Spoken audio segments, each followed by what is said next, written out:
사이다 무비튼. 내 이름은 정한수. 일식집에서 견습생으로 일하고 있다. 일 자체는 힘들었다.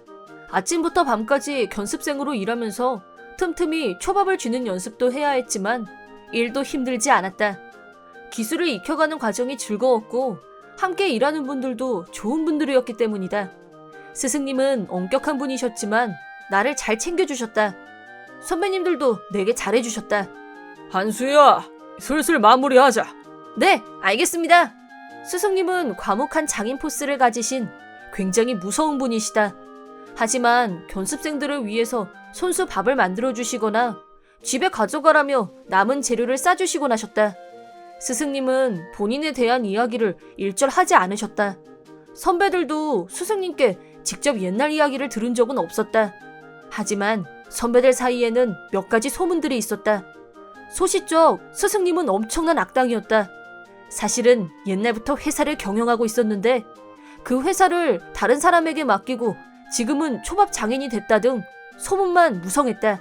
스승님 아래에서 수행을 시작한 지 10년이 지난 어느 날이었다.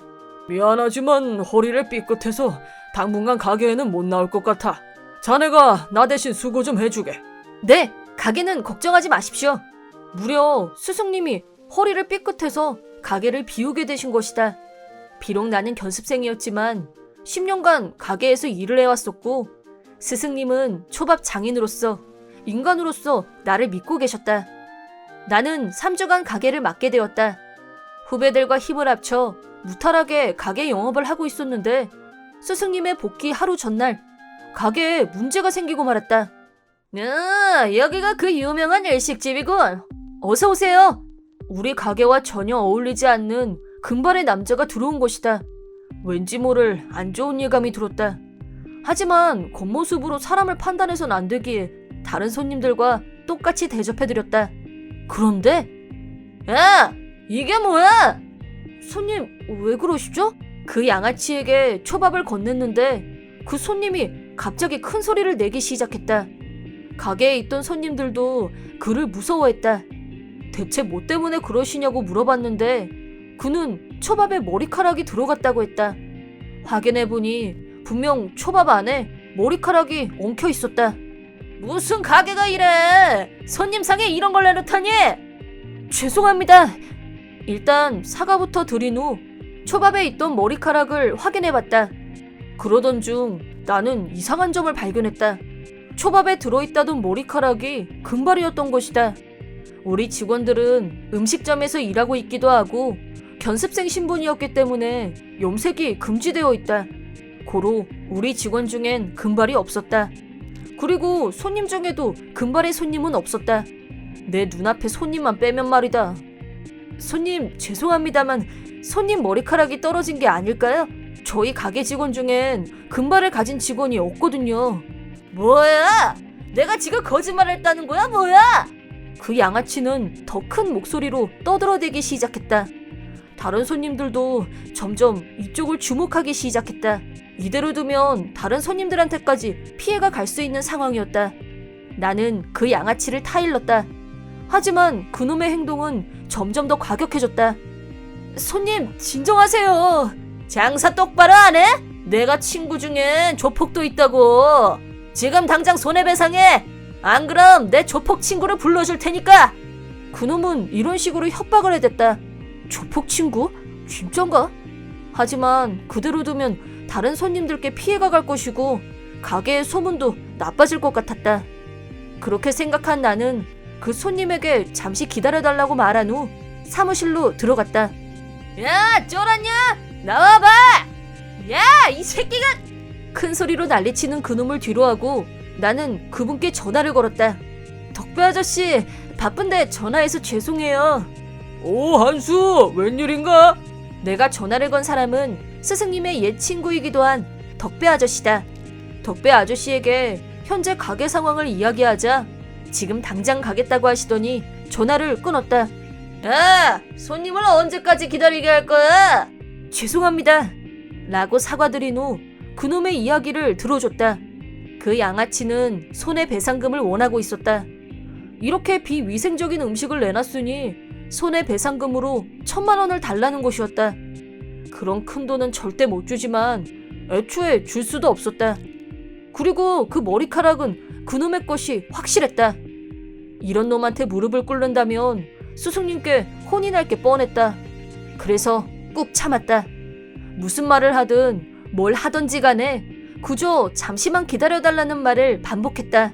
무슨 말 좀 해봐! 화가 났는지 그 양아치는 접시를 던지기 시작했다. 그러자 손님들은 가게를 도망치듯 빠져나갔고 가게 안엔 그놈과 우리 직원들만 남게 됐다. 이대로라면 후배들까지 위험했다. 나는 후배들에게 사무실로 들어가 있으라고 지시했다. 아이, 더는 못 참아. 사이다파에 있는 조폭 친구를 불러야겠어. 돈 준다고 했으면 그냥 넘어갔을 텐데. 그렇게 말한 양아치 놈은 가게의 의자를 발로 찼다. 덕배 아저씨가 빨리 와주기만을 바라면서 나는 그놈을 가게에 최대한 잡아뒀다. 전화를 건 지 15분이 지났다. 가게 앞에 시꺼먼 차 한 대가 멈춰서더니 부하들을 데리고 그분이 들어왔다. 자네 오랜만이군. 당신 누구야? 덕배 아저씨는 생긋 웃더니 난폭하게 굴던 양아치의 어깨를 감싸쥐고 이야기를 시작했다. 그렇다.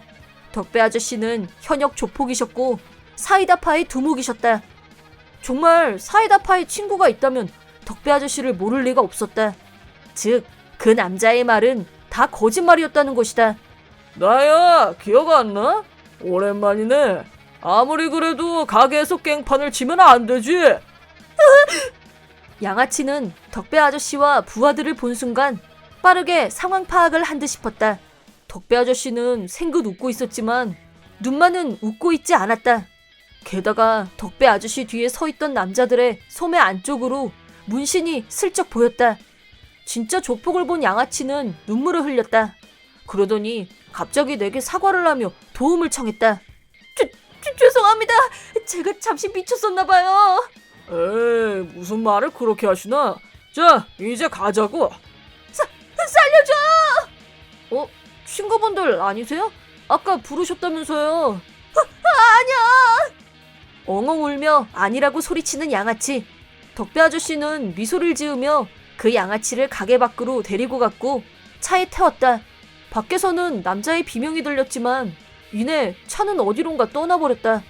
그 후 그 양아치가 무슨 일을 당했는지는 모른다. 그리고 며칠 후 빡빡 민 머리와 붕대로 칭칭 감은 몸을 하고 가게에 사죄를 하러 왔다. 제가 잘못했습니다. 그는 내 앞에서 무릎을 꿇고 엉엉 울었다. 그리고 식사비와 가게 물건을 부순 것에 대한 변상 비용을 건넸다. 대체 무슨 일이 있었는지는 모르겠지만 꽤나 무서운 경험을 한 것 같았다. 이 양아치는 무려 다른 고급 음식점에서도 같은 수법으로 손해배상금을 갈취해온 상습범이었다. 설마 우리 가게까지 오다니. 덕배 아저씨, 저번엔 정말 감사했습니다. 우리 사이에 무슨. 내가 자리를 비운 사이에 그런 일이 일어날 줄이야. 스승님도 가게에 무사귀환하셨다. 오늘은 스승님의 무사귀환을 축하하기 위해 가게 영업이 끝나고 덕배 아저씨와 같이 술을 마셨다. 덕배 아저씨는 내가 견습생으로 있을 때부터 쭉 우리 가게의 단골 손님이었다. 사실 스승님은 조폭 출신으로 덕배 아저씨와는 의형제를 맺은 사이라고 한다. 내가 견습생일 때부터 나를 봐왔던 덕배 아저씨는 스승님의 제자라며 나를 예뻐해 주셨다. 그래서 무슨 일이 생기면 여기로 전화하라고 연락처를 넘겨주셨던 것이다. 덕분에 이번 일도 잘 해결할 수 있었다. 한수야, 네 가게를 차릴 생각은 없냐? 저는 이 가게가 좋아요. 그래서 스승님이 은퇴하실 때까지 옆에 있어드릴 겁니다. 안 그럼 걱정돼서 밤에 잠이 안 오거든요. 바보 같은 놈. 스승님은 살짝 멋쩍어 하시면서도 그리 말씀하셨다. 하지만 난 이 가게가 정말 좋다. 내 가게도 갖고 싶지만 그건 스승님이 은퇴하신 이후의 일이다. 나중에 한수가 가게를 차리면 첫 손님은 내가 되겠군. 어이 자네, 첫 손님은 스승이 내가 가야지. 두 분이 같이 오시면 되잖아요. 훗날 내 소망은 이 두 분이 내가 만든 초밥을 드시러 내 가게로 와주시는 것이다. 이 이번 영상은 어떠셨나요? 재밌게 보셨다면 구독, 좋아요에 댓글까지 달아주시면 감사하겠습니다. 그럼 다음 영상에서 만나요.